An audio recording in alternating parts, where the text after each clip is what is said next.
کہ آپ نے کبھی سوچا ہے کہ ایک دن انسان چلنے سے پہلے بھی سوچے گا, کھانے سے پہلے بھی سوچے گا اور جینے سے پہلے بھی سوچے گا.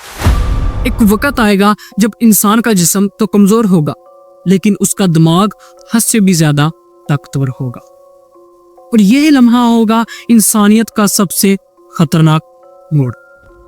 آج ہی دیکھ لیجئے, ہم حرکت کم کر رہے ہیں لیکن سوچ زیادہ رہے ہیں. ہم چلنے کے بجائے سکرول کرتے ہیں, ہم محسوس کرنے کے بجائے اینالائز کرتے ہیں, ہم جینے کی بجائے سوچتے رہتے ہیں. ٹیکنالوجی نے ہمیں آرام تو دے دیا مگر ساتھ ہی جسم کو غیر ضروری بنا دیا. اب کام ہاتھ نہیں کرتے, اسکرین کرتی ہے. فیصلے دل نہیں کرتا بلکہ الگوریدم کرتا ہے. سائنس کہتی ہے جسم وہی بچتا ہے جو استعمال ہو, اور جو استعمال نہ ہو وہ آہستہ آہستہ سے ختم ہو جاتا ہے. مستقبل میں انسان کا جسم تو ہوگا لیکن صرف ایک سپورٹ سسٹم کی طرح.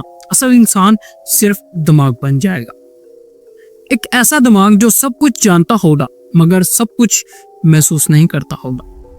سوچئے ذرا, ایک انسان جو سوچ سکتا ہے لیکن دوڑ نہیں سکتا, وہ سب سمجھتا ہے لیکن کچھ محسوس نہیں کر سکتا. کیا یہ ترقی ہے یا آہستہ آہستہ سے انسان کا خاتمہ؟ اگر انسان صرف دماغ بن گیا تو دل کہاں جائیں, احساس کہاں جائیں گے اور انسان کہاں جائے؟ یہ سوال صرف مستقبل کا نہیں, یہ سوال آج کا بھی ہے. اگر آپ کو یہ ویڈیو پسند آئی ہو تو ویڈیو کو لائک لازمی کیجیے گا, چینل کو لازمی سبسکرائب کیجیے گا اور بیل آئیکن کو آن پہ لازمی سیٹ کیجیے گا. ملتے ہیں نیکسٹ ویڈیو میں, تب تک کے لیے خدا حافظ.